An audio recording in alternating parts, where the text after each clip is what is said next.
Elle est danseuse, comédienne et chanteuse. Elle a toujours porté haut notre folklore malgré les censures, le rejet. Et pour ça, elle avait de qui tenir. Son père, Auguste de Pradines. Cette semaine, Les Années Folles rend hommage à Émeraude de Pradines.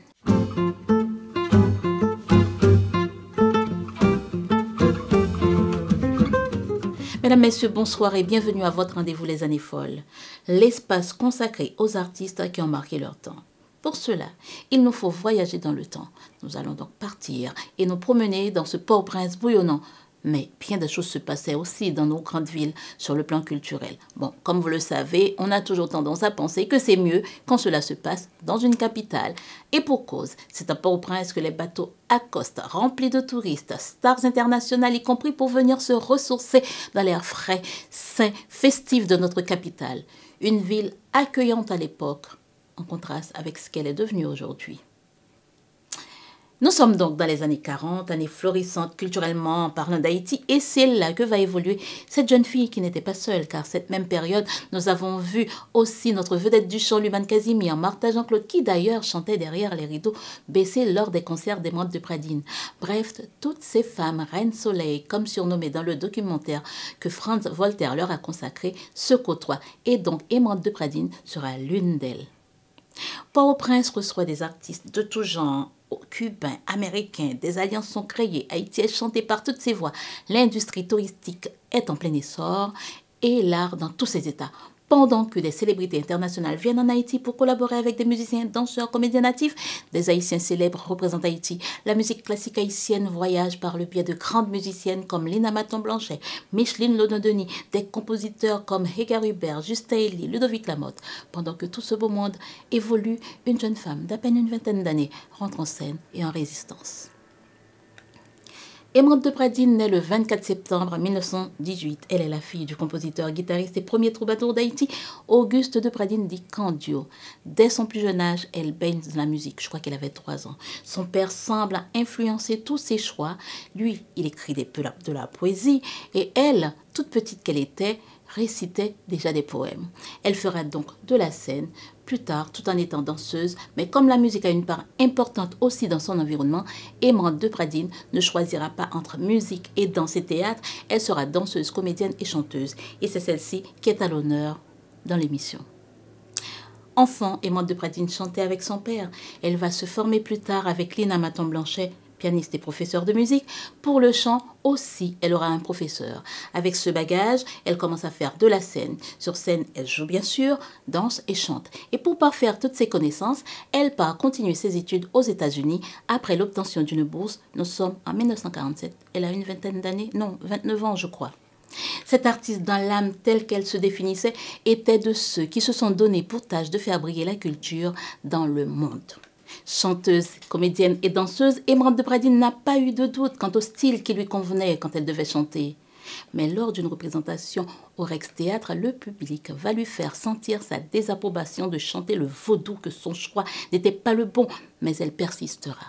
Avant Émeraude de Pradines, des écrivains comme Jean Price Morse avaient pris leur plume pour dénoncer cette stigmatisation du vaudou en écrivant que le vaudou est une religion qui représente un héritage africain, lequel fait partie de la culture du pays et qu'il faut dorénavant l'assumer. Elle va l'assumer jusqu'au bout, Émeraude de Pradines. Si son père a composé la chanson Erzulie après avoir assisté à une cérémonie de vaudou à l'âge de 14 ans, selon les dires de la fille, c'est seulement à sa mort, donc à la mort d'Auguste de Pradines, que cette dernière pourra interpréter la chanson, parce que son père le lui avait interdit. Elle fera sienne la composition de son père, une façon de faire perdurer l'héritage d'ailleurs. Elle a réussi puisque c'est une composition reprise encore et encore par beaucoup d'artistes qui font le choix de faire valoir le folklore haïtien. Émeraude de Pradines part aux États-Unis étudier. Elle va faire la rencontre de Richard Maggie Morse, son prof à l'université. De leur rencontre naîtra Richard Amos, qui lui viendra en Haïti, plonger dans la culture de sa mère et depuis y vivre. Il va créer le groupe RAM avec son épouse Eunice Morse et les tambours résonnent depuis l'hôtel Olofsson. N'est-ce pas, petit tig, c'est tig, la seule vérité. Le 24 septembre 2018, Émeraude de Pradines devait fêter ses 100 ans. Mais quelques mois avant, soit le 6 janvier, la fatigue, la maladie a eu raison de ce bout de femme ô combien forte. Émeraude de Pradines ne se définissait pas en tant que mambo, mais elle était attentive aux souhaits et message des esprits, donc des lois. Si je parle d'Emeraude de Pradines comme chanteuse, je ne dois pas faire oublier une autre de ses passions, pour ainsi dire sa vocation, l'enseignement. Elle a d'ailleurs fait l'école normale supérieure. Par la suite, elle va créer une école dans le quartier de Martissan pour finir par la fermer à cause de l'insalubrité. Bon, alors c'était l'insalubrité, c'était trop sale, mais aujourd'hui ce serait l'insalubrité plus l'insécurité qui y régnait et qui avait des répercussions. Bon, l'insalubrité avait des répercussions sur sa santé. Elle va donc ouvrir la ruche à l'âge de la retraite au lieu de s'asseoir sous les cocotiers. Bon, c'était plus compliqué à l'époque pour regarder passer, écouter, chanter les oiseaux. Eh bien, elle, ce qui l'intéressait, sa vocation, comme je dis, c'était de continuer à partager son savoir. Donc, elle va le faire à travers cette école, la ruche. Emeraude de Pradines est celle qui résistait contre un système qui veut bannir de la sphère culturelle ce qu'on pourrait appeler la maïcienne, à savoir le vaudou.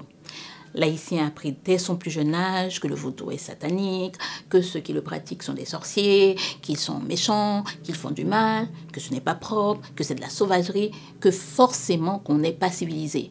Il suffit encore aujourd'hui de faire un tour sur les réseaux sociaux pour lire les commentaires, pour mesurer également l'étendue des impacts de l'acharnement de cette pseudo-vérité assénée à coup de commentaires pour nous dire que c'est pas bon le vaudou.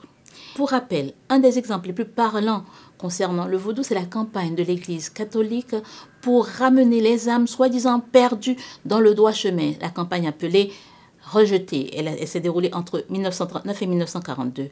Et aujourd'hui, cette campagne persiste par les Haïtiens eux-mêmes qui embrassent de façon l'acculturation dans l'espoir d'aller vivre éternellement avec un Dieu qui a tout mis en place pour que le noir reste l'esclave, même en étant libéré de ses chaînes d'autrefois.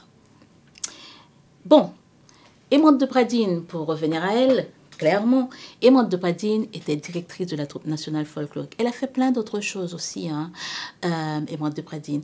Mais ce qui nous intéresse, c'est surtout la chanteuse. Sachez que Emeraude de Pradines a enregistré 2 albums. Celui-ci que j'ai en main, Amy de Pradines, Haiti Dance Chorus and Orchestra, Amy de Pradines, Haiti Danse, Chœur et Orchestre, en 1953. Et un deuxième album, Original Merengue, sorti la même année. Donc, si vous voulez écouter la voix d'Emeraude de Pradines, vous allez faire très simple. Je ne peux pas vous chanter les chansons d'Emeraude de Pradines parce que c'est un peu difficile pour moi. J'avoue, je n'y arrive pas parce qu'il faut y aller vite, il faut avoir le ton. Moi, je ne l'ai pas. Donc, du coup, pour l'écouter chanter, vous pouvez aller sur télécharger l'application Haïti Inter. Je le rappelle, c'est une application où il n'y a pas de publicité, c'est léger, ça ne prend pas de place sur votre téléphone. Donc, téléchargez l'application de Haïti Inter. Vous n'écouterez pas que Emeraude de Pradines, il y a toute la musique de ces années dont je vous parle dans l'émission, des années 40. Vous avez l'orchestre Issa Saye, de Jazz des Jeunes, Dodolphe Legros, Guy Durosier et plein d'autres. Qui d'autres? Bon, plein d'autres. Le Père du compas, voilà, les débuts de tout, comment dire, septentrional, tropicana, les débuts, je parle des années 50, voilà, des années 40, 50, 60 et tout ça. Donc, vous pouvez aller écouter cette musique sur Haïti Inter en téléchargeant l'application. Bon, si vous n'avez pas de smartphone, ce qui m'étonnerait, vous pouvez aller sur le site haitiinter.com. Donc, vous ouvrez l'application. Déjà, vous avez la musique qui défile. Vous pouvez écouter toute cette musique. Vous pouvez, entre-temps, faire un don sur le site. Vous voyez le lien là, vous voyez le bouton, cliquez dessus. Vous pouvez faire le don. Vous pouvez, pour continuer à nous soutenir, abonnez-vous ici à la chaîne YouTube de Haïti Inter et puis suivez-nous partout. Alors, partager nos contenus, c'est aussi une façon de nous soutenir. Moi, je vous dis merci d'avoir été là. Je dis merci à mon technicien impec. Et puis, je vais continuer de travailler pour vous. Je ne sais pas si j'aurai un invité la semaine prochaine ou si je vais continuer de voyager dans le temps avec vous. Mais tout ce que je sais, c'est que je vais continuer de travailler pour vous. Et je vous reviens si tout se passe bien. Allez, à la semaine prochaine.